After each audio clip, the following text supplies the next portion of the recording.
بسم اللہ الرحمن الرحیم۔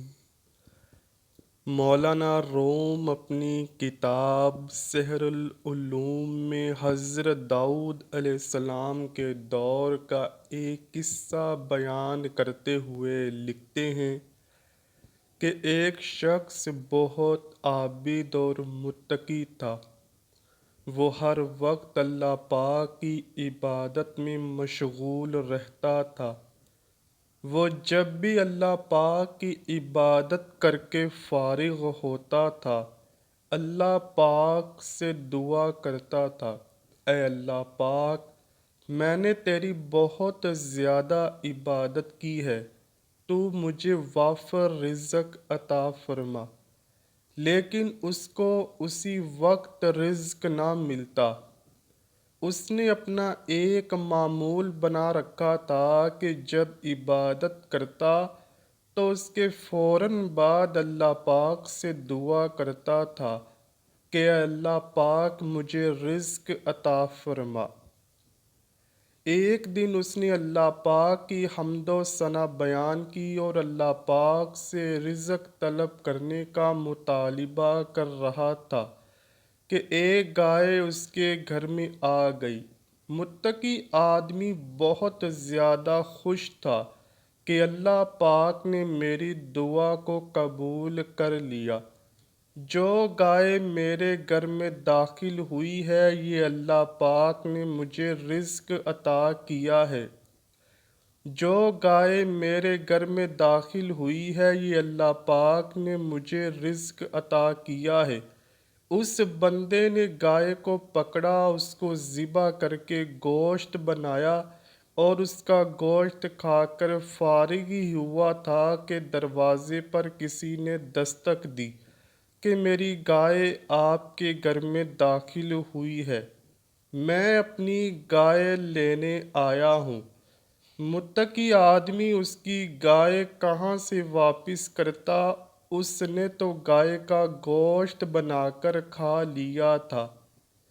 متقی آدمی نے گائے کے مالک کو کہا کہ گائے تو اللہ پاک نے مجھے میری عبادت کے صلے میں عطا کی، اس لیے وہ گائے تو مجھے اللہ پاک نے بھیجی تھی، میں تو اس کو ذبح کر کے کھا گیا ہوں۔ گائے کے مالک نے متقی آدمی سے کہا کہ تو میری گائے واپس کرتا ہے یا یہ معاملہ میں حضرت داؤد علیہ السلام کی بارگاہ میں پیش کر دوں؟ متقی آدمی کہنے لگا کہ جاؤ، یہ معاملہ حضرت داؤد علیہ السلام کی بارگاہ میں پیش کر دو۔ جب یہ معاملہ حضرت داؤد علیہ السلام کی بارگاہ میں پیش کیا گیا تو حضرت داؤد علیہ السلام نے گائے کے مالک اور متقی آدمی کی بات کو بڑے غور سے سنا۔ حضرت داؤد علیہ السلام نے متقی آدمی سے دریافت کیا کہ تم نے گائے کو کیوں ذبح کیا؟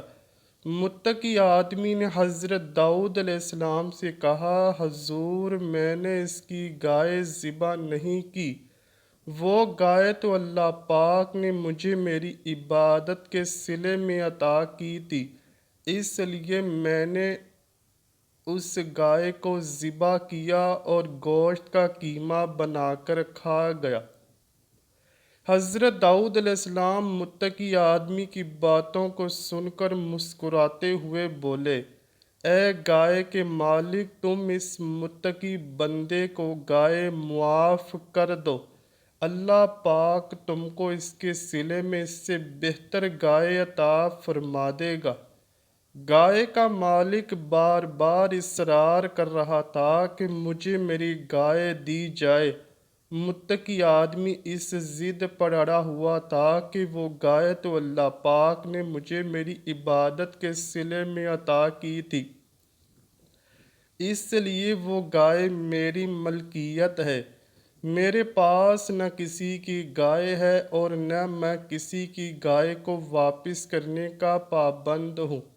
حضرت داؤد علیہ السلام دونوں کی گرما گرم گفتگو کو بڑے غور سے سن رہے تھے۔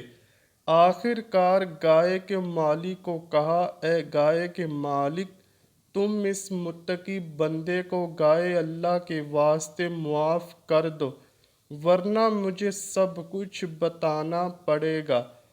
گائے کے مالک نے کہا، حضور آپ بتا دیجئے میں اپنی گائے اس کو کیوں معاف کروں؟ حضرت داؤد علیہ السلام نے حکم جاری کر دیا کہ صبح علاقے کے سب لوگ یہاں اکٹھے ہو جائیں، میں آپ سب کو حقیقت کا راز بتاؤں گا۔ صبح ہوتے ہی علاقے کے سب لوگوں کے ہمراہ گائے کا مالک اور متقی آدمی حضرت داؤد علیہ السلام کی بارگاہ میں حاضر ہو گئے۔ حضرت داؤد علیہ السلام نے سب لوگوں سے فرمایا، اے لوگو، میں کسی کے جرم کو ننگا نہیں کرنا چاہتا تھا، مگر اس متقی اور گائے کے مالک نے مجھے جرم سے پردہ اٹھانے پر مجبور کر دیا ہے۔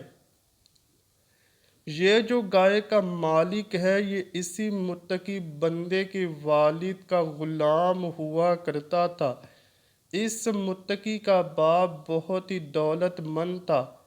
اس وقت گائے کے مالک کے پاس جو بھی جائیداد اور جانور ہیں وہ سب متقی بندے کے باپ کی تھی۔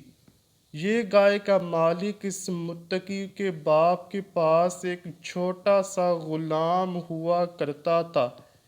ایک دن گائے کا مالک اس متقی آدمی کے والد کے پاس آیا۔ متقی بندے کے والد کے پاس بہت زیادہ رقم تھی۔ جب گائے کے مالک نے دیکھا میرے مالک کے پاس کافی رقم ہے، گائے کے مالک نے لالچ میں آ کر متقی بندے کے والد کو قتل کر دیا۔ اس گائے کے مالک نے متقی بندے کے باپ کو ایک درخت کے نیچے دفنا دیا تھا۔ اس کے بعد یہ گائے کا مالک ساری دولت کا مالک بن گیا۔ اس متقی بندے کو نہ تو اپنے باپ کے قاتل کا پتہ چلا اور نہ ہی اس کی جائیداد کے بارے میں علم تھا۔ اس متقی آدمی نے بڑی ہی سادگی کے ساتھ اپنی زندگی بسر کی ہے۔ یہ متقی بندہ اللہ پاک کی عبادت کرنے کے بعد اللہ پاک سے رزق کا دعویٰ کرتا رہا۔ ایک دن اس متقی بندے کے گھر میں ایک گائے داخل ہو گئی۔ اس گائے کو اس متقی بندے نے ذبح کر کے کھا لیا۔ اس کے ذہن میں یہ تھا کہ اللہ پاک نے مجھے عبادت کا صلہ عطا کیا ہے۔ اس گائے کے مالک کے پاس آج جو کچھ بھی ہے وہ سب اس متقی بندے کے والد کا ہے۔ میں نے گائے کو مالک کو کہا تھا کہ تم اس کو یہ گائے معاف کر دو، مگر یہ بندہ میری کوئی بات ماننے کو تیار نہ تھا۔ آپ لوگ فلاں درخت کے نیچے سے نعش برآمد کر کے لائیں، اس کے بعد فیصلہ ہوگا۔ لوگوں نے اس درخت سے نعش لی۔ گائے کے مالک نے سب کے سامنے حضرت داؤد علیہ السلام کی بات کو سچ مان لیا۔ اس کے بعد حضرت داؤد علیہ السلام نے گائے کے مالک سے ساری جائیداد لے کر متقی بندے کے حوالے کر دی۔ متقی آدمی کے والد کے قاتل کو سزائے موت سنا دی۔ اب سارے مجمع کو پتہ چل چکا تھا کہ اللہ پاک عبادت کا صلہ حیرت انگیز طریقے سے عطا کرتا ہے۔ اللہ پاک ہمیشہ حقدار کا حق اس کو دے کر ہی رہتا ہے۔ دیکھو اللہ پاک نے ایک مالی کو اس کا حق کس طرح سے عطا کیا اور قانون کے مطابق مجرم کو سزا کا بھی حقدار ٹھہرا دیا۔ دعا ہے اللہ پاک ہم سب کو اپنے پیارے حبیب صلی اللہ علیہ وآلہ وسلم اور ان کی آل پاک سے سچی اور پکی محبت کرنے کی توفیق عطا فرمائے، آمین یا رب العالمین۔ امید کرتا ہوں کہ آپ کو ویڈیو ضرور پسند آئی ہوگی۔ اگر ویڈیو پسند آئی ہے تو ویڈیو کو لائک کیجئے، شیئر کیجئے اور چینل کو لازمی سبسکرائب کیجیے۔ کمنٹ سیکشن میں اپنی رائے کا اظہار بھی ضرور کیجیے گا۔ ملتے ہیں اگلی ویڈیو میں، تب تک کے لیے اللہ حافظ۔